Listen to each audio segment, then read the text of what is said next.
I even had a faculty member on the classroom advisory committee basically come right out and say, why do we have projectors at all? Because they felt that we should have displays everywhere and LED everywhere. And there's a place for everything. The idea of putting LED up over chalkboards or whiteboards still scares me. I don't like the viewing angle situation. What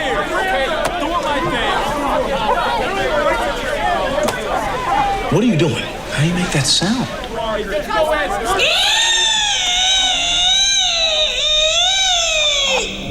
On this episode, we discuss lists, UC platforms, and year-end trends. All that and more on EDTech.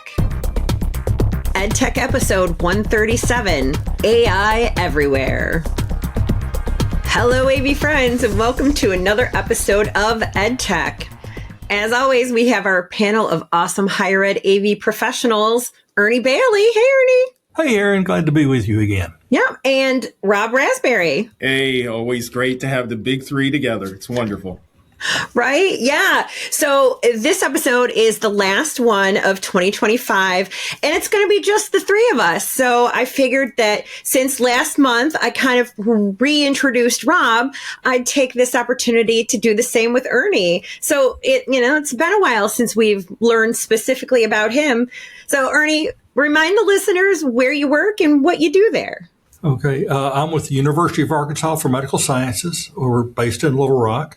I am officially the IT manager of classroom technologies. We oversee anything in the classrooms, basically audiovisual, but we also do a little bit of workstation support. Specifically, we have a computer in every classroom as opposed to the instructors bringing laptops. So we oversee those. Somehow or another, clocks have become part of classroom technology because students can't carry their phones during a test. So they've got to have a clock on the wall and it's got to be accurate. So that falls under us. And anything else close to technology wise, we take care of. We do our own in-house integration. We install video walls, projectors, audio systems, production systems, all with conferencing gear, anything like that, in any basically non-clinical space on our campus. A different group handles the clinical because rules are a little bit different there. And it was just decided a long time ago to separate.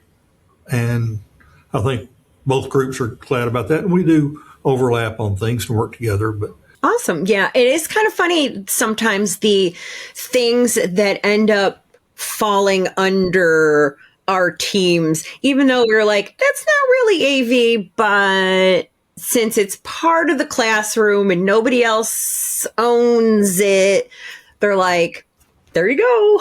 I got rid of the furniture about 15 years ago. That was at one point part of our group too. So that was exciting. Furniture is a big undertaking. And I hadn't really thought about it until recently. I'm part of the classroom advisory committee, and they have someone regularly going in every room, counting the chairs. They started tagging each of the chairs so that they know when somebody moves them out of a room, like where things are supposed to return to. And I don't want to have part of any of that. Like an air tag or just a label. A label, okay. Essentially. Very low tech. Yeah. Because probably if it was more technical, then they'd want my team to take care of it. Right. Yeah, we'll leave that to real estate planning and facilities. They can handle that stuff. Yeah. Well, all right. Let's jump into the articles that we looked at this month. The first article comes from System Contractor News on avnetwork.com. SCN Top 50 System Integrators 2025. So, that's a big varied list all over the place.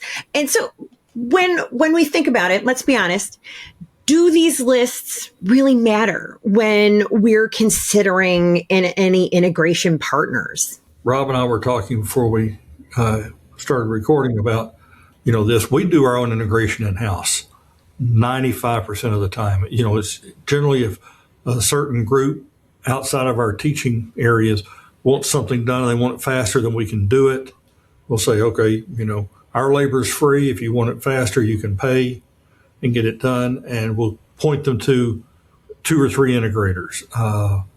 The list that we saw are national or international integrators. We have some local ones that are, independent, that they're not going to make this list just because there's not going to be enough people that know about them.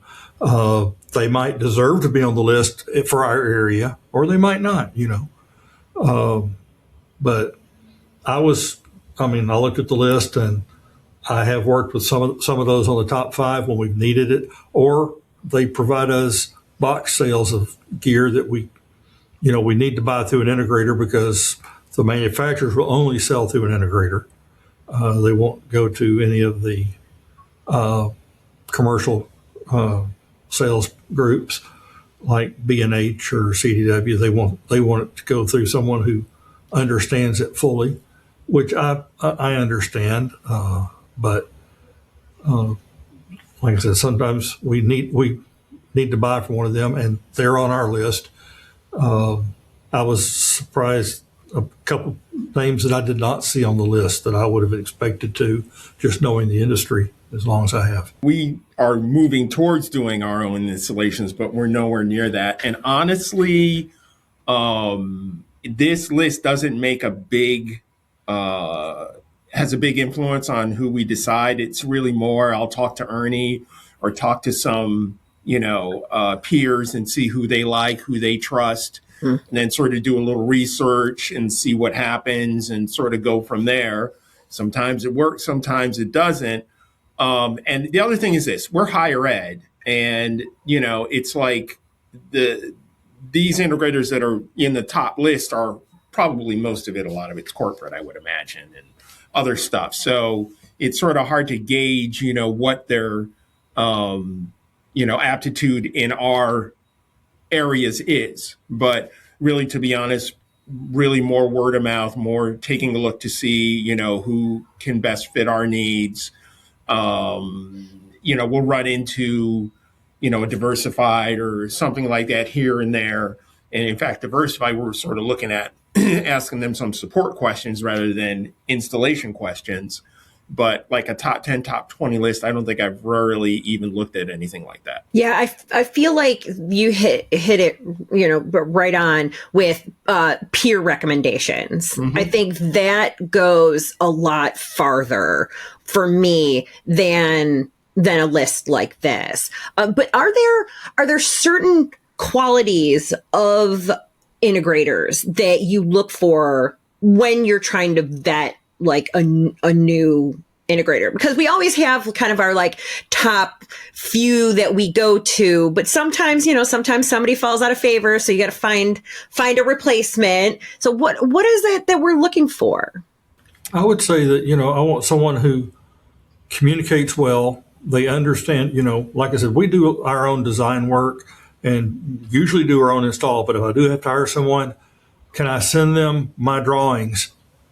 And, will they accept those? Do they want to redraw them? Mm. Do I have to pay for re-engineering of things that we've already done when I have certified engineers on my team? I've gone through that before, where they want to charge us to review a working system. I'm just needing them to put in another one just like it in another room or, another building maybe. They'll want to charge us for the complete integration package engineering. And it's one of those, we may even hand them a program to upload when they finish. So they're not even programming it, but we're paying for that. So, how flexible can they be when they're working with a pre-designed system? I think also you sort of look at, try to delve in and see what type of clients they have to see if it aligns with what you're doing and the scope of what can be done. It's almost sort of like word of mouth, but a little different. The responsiveness, like Ernie said, flexibility, and the other part of it is, what their follow up is, how they interact, what kind of, and then just sort of getting, locking down on their credo. Do they do their work on time? Are their installers, reliable? If it's a third party installer that they use, is that company reliable? Those kind of things. Now, do your universities also have geography requirements? Like they give preferential treatment for within certain city limits, or woman owned or minority owned? Are those important factors for you? Those have been in the past. They're not on the books right now. It changes with the political environment. Right. Sometimes that's a requirement, and sometimes not. Sometimes, they might give them a little bit of an edge. But if we're just doing box purchases, then I don't think that comes into play. Yeah, I think that, the minority or women owned or geography will give you a first look at an integrator. But as far as the ultimate decision, that's not a big factor. Geography obviously has its place, because of service. That's where I was getting ready to go. There have been times that we've put in, during the warranty period, whether it's 1 year, 3 years, 5 years, we expect this response time on site. You have 8 business hours to be on site, or 3 business hours, depending on what it is. Maybe you have 30 minutes to have a technician respond to a phone call if they weren't available when you place the initial call, or things like that. But as far as sales go, no. Okay. Well, yeah. So, any last words about that? Well, I hate to be cliche, but I'll say bigger is not necessarily better. I mean, Right. No, absolutely. I mean, there's definitely some trade-offs potentially, but yeah, there's something to be said about those kind of smaller mom and pop shops that really pay attention to the details, and they tend to take a little more time to get to know you and your situations a little bit better, as opposed to kind of, I think the larger a group gets, I think they tend to make a little more assumptions, and they're like, oh, I know higher ed. We know how they are. And the three of us know that, yes, there's a lot of similarities and lines you can draw between all of our institutions, but we all have those little differences that are gonna, it really can make the difference when you are establishing those relationships. Well, all right. Let's go on to the next piece. This one is on uctoday.com, written by Rebecca Carter. The hidden power inside every campus, Microsoft Teams. So before we even started recording, we started talking a little bit about the platforms and how everybody uses a little different thing depending on who the audience is and whatnot. And so, but regardless of what platform we're using, what do we want or need out of these meeting and classroom software platforms? Oh, that's a really big question. So it's collaboration. It's about collaboration, communicating, sharing information back and forth, multi-directional. So you have to, it sort of goes a lot of times by your audience. It's like you want ease of use, you want an understandable interface, you want, some robust features in your platform. But when you start, sort of comparing, it's like, as far as like we use Teams more as administrative. Although Teams has come a long way, it's starting to, have a lot more functionality to it. But on the academic side at this point, it's really Zoom. Zoom got in there, found that interface that faculty love, and people have locked into it even, before the pandemic was starting. And then when the pandemic hit, it just, exploded. And the reason there is because Zoom's interface is more user friendly than the Teams. And what's even interesting is like on the backside, Zoom has that dashboard. They have those stats. They have, it's right there. It's easy to see. Teams doesn't really have that unless you have somebody that's really entrenched in the Microsoft infrastructure to take a look at that. So, I mean, ease of use, I think that's what we all want. And, robust functionality, I think, are the two things you sort of look at. Yeah, I definitely agree. We were, it was Skype up until oh wow the pandemic, and then it became Teams. But we were kind of getting into that. We had a no Zoom license that can be purchased with UAMS funds in January of 2020. In March of 2020, is how many licenses can you buy and can you be the administrator? So with the pandemic, yes, we became a Zoom platform here on campus because it was what a lot of people were using at home to communicate with their families when they couldn't really travel or anything. So we started doing it, and we use, like Rob said, Teams is the administrative tool, and everyone on campus has a Teams license, and you're expected to use that, not pay for something else. But when we're facing our students, we've chosen Zoom because of the features they had at the beginning, and Teams is developing those and seeing them come out, but convincing our courses to change is not going to be easy.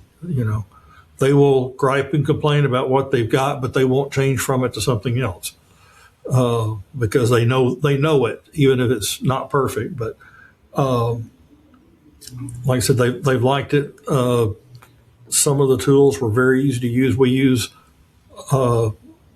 have a lot on our campus of the entire student body, or the entire class anyway, 200 students meet together. They're not in sections or anything. So breakout sessions, if we need those, are, we could set them up and they say the same all semester, and it's one touch to move to them. And just a lot of tools, the recording capabilities, the playback for the students, ability to download, faculty's ability to control it, and then Zoom's integration with our other platforms on campus, our learning management system, editing and recording tools that we use, storage space. Zoom integrates seamlessly into those, and no extra charge to integrate into them. So that's, like I said, we've looked at Teams and Zoom, and we will continue to monitor both of them and any other platforms that come out. But right now, we've settled on one for the academic platform. And what do we want? We want, like I said, we want reliability. We want ease of use. We want backups if something happens to recording or something like that. We have all of that. And we're able to seamlessly connect. We have two campuses, one set of professors, so being able to connect everybody, and at last minute doing it without having to worry about scheduling, we can make all that happen. So I was going to say, there's some things that Teams actually does better. When you're talking about Teams channels and Teams groups and work groups and research groups, Teams really has the edge on that. And in that respect, it's better than Zoom. And so the other part of it is, and I'm not going to say economically or whatever, but if your institution is a Microsoft institution, then Teams is already built in there, so that sort of gives you also possibly an economic little bit advantage if you have to choose between one or the other. But having the Teams is to me, it's almost a little more instantaneous. So when you're collaborating in a group, there seems to be a better, not saying that the flow is better, I'm saying the flow is quicker. And also with all the apps that you can, ingest and use on the Microsoft platform, that gives Teams, a nice plus. Yeah, it's the in-call versus out-of-call experiences. Like Zoom, I love the in-call experience way more than Teams. But then Teams has a lot of great collaboration opportunities when you're not in a call. And that, it's kind of like, it'd be nice if they could come together. But there's always the people who, use Teams messaging even with me, which drives me kind of crazy. But at the same time, I'm like, I get it because it's part of the Microsoft ecosystem and sharing those files and things like that. It's fantastic for. But when it comes to that in-call experience, Zoom is way more intuitive and like the user interface is much better. The summary, meeting summaries, and the Zoom AI versus Microsoft, which has great transcription capability and incorporates Copilot and all that good stuff. Yeah, you're right. I still think that a lot of the faculty and a lot of students sort of migrate towards Zoom. It's not taking anything really away from Teams because like I said, collaboratively speaking, it's amazing. That also you sort of, I'm not going to say feel safer, but the Microsoft, security, authentication, all that kind of stuff, can sort of put some of the more secure stuff at ease, even though Zoom is, perfectly capable of doing a lot of that and encryption and this kind of stuff. Okay, so this last one comes to us from Commercial Integrator, and it's the Best of AV in 2025, 5 trends that defined the year. And this one was written by Nathan Firesheets. What defined 2025 for you and your campuses? I'll have to go along with the AI and everything, which is kind of a challenge here because when you start bringing in AI into a health science environment, you get HIPAA issues and there's FERPA issues. So we actually have a governance council that reviews any AI product being brought onto campus. They work very well. Their goal is to approve anything they can, not see how much they can keep off of campus, which is good, but they do make sure that the campus remains safe. But I think that is a lot of it. And that's the number one thing listed here. One thing I did not see on here that I think we definitely saw at InfoComm, Aaron, I think you and I spoke about it, is everybody has a complete platform now. So, all the different manufacturers say, we can do everything you need. We can provide your AI. We can provide your audio, your video, your recording. Whatever else you may need. But sometimes you don't want one company that does it all. You want the best audio company, the best video, the best processing, the most reliable recording, things like that, that can work together. If I'm going to use this new product that comes out, I'm going to have to change all of my classrooms completely, not start modifying the next one that comes in, and adding one tool that can still seamlessly fit in and work with our existing programming so that we're not having to rewrite everything. So I think those were the two biggest things that I saw. Yeah, I would totally agree with you, Ernie, and especially AI everywhere seems to be the real big thing that happened this year. And for us to understand to use AI as a tool to assist what we're doing instead of having it sort of replace a lot of I would say what's the word I'm sort of looking for? We want to use it as a tool, but not as the end all be all. Yeah. You know, have AI assist you and you guide AI to use it how you want it to help increase your efficiency and, you know, and do that kind of thing. I'm just trying to think if there was really, you know, anything else, because it was interesting on the list that was sort of funny is, you know, moving away from manufacturers that you're basically mad at. When did that happen? Yeah, that's been something that's been around for decades, I think. Yeah, so, that's human nature. Yeah, exactly. So, you know, I saw the LED and, you know, moving that technology and displays, that kind of thing. Okay, I could see that. But AI definitely was at the top of the list. Budgeting for lifestyle or life cycle management. We started that 20 some years ago. Yeah. Right. You know? Right.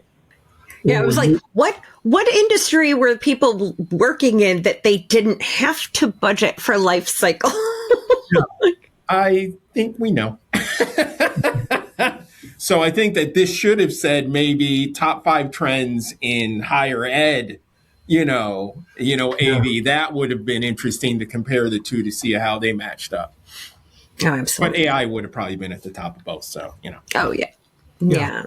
I definitely, the LED everywhere was one that would definitely kind of resonated with me and my team this year, because I even had a faculty member on the classroom advisory committee basically come right out and say, why do we have projectors at all? Because they felt that we should have displays everywhere and LED everywhere. And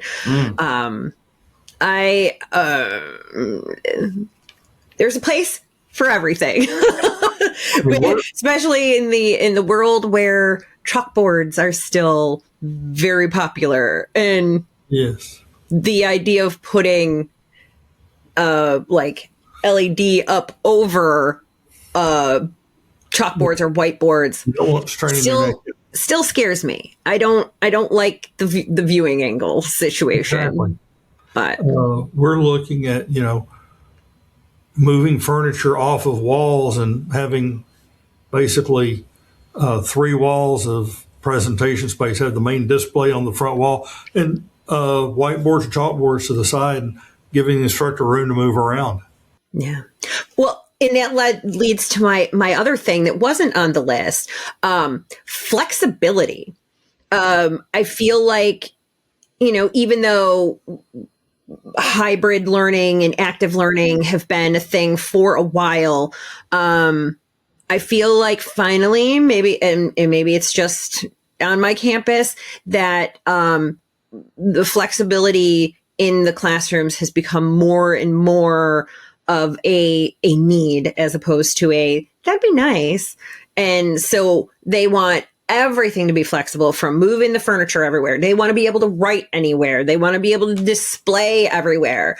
So it's been fun trying to think of like how we can make this make everybody happy, but keep it flexible.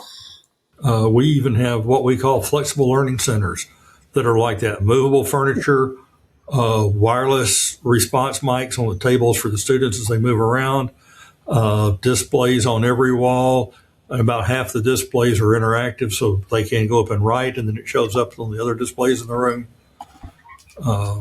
So kind of an enhanced active learning center. Yeah, it's interesting because a lot of the classrooms that I deal with are general use. So a large portion of them don't really need that full functionality. But as you get into more specialized spaces, and I would have, I hate to say, as you go up in that course ladder, freshman, sophomore, junior, senior, whatever, the need for that flexibility becomes much more important and almost critical now. when you're working in groups, researching, doing projects, project-based stuff, that kind of thing. So, yeah, absolutely. All right. Any last thoughts on 2025 before we close it out? Glad it's coming to an end. Yes. Harry, let's bring out 2026. No. That's right. I'm right there with you. So next month we'll talk about the challenges we face in 2026, right? Yeah, exactly. Yep. Right. Yeah. We keep on keeping on and handling what life dishes out to us. Oh, so you know what I was going to say, and I don't know if this has really affected everybody as much, but what about technology increase in price? I don't know if yet the effect of taxing and imports, has that hit both of you, hard, or is this something that we're really going to really feel in 2026 versus 2025? We're starting to feel it in some areas, but not as much as what we were fearing. Okay. I agree with that. Yep. Right. Because I think part of it for us is we weren't feeling it as much because we consciously were like, we bought early, right. And then we're like, all right, we won't buy much. And then, but I think our 2026 projects are going to definitely be interesting when with the price tag.